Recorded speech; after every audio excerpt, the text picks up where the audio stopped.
Welcome to the Rim Break Rodeo. We hope this video helps. Open the Messages conversation where you want to use Live Translate. Tap and hold a message bubble to reveal the action menu. In the menu, choose Translate to open the translator overlay. Use the language selector at the top to pick your target language. If you want automatic translations, toggle Auto Translate for this conversation. That setting will translate new incoming messages without extra taps. Tap Translate on any received message to see an inline translation appear instantly. If the other person sends audio, press the microphone icon to capture the voice.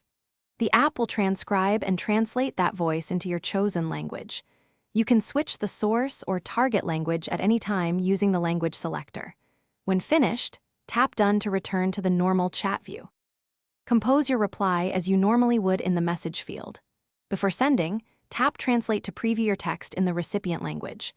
Review the translated text for accuracy and adjust if necessary.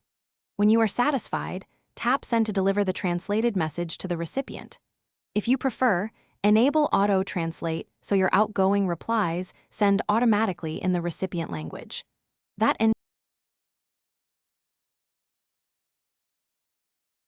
Thanks for watching. Consider subscribing if we helped you.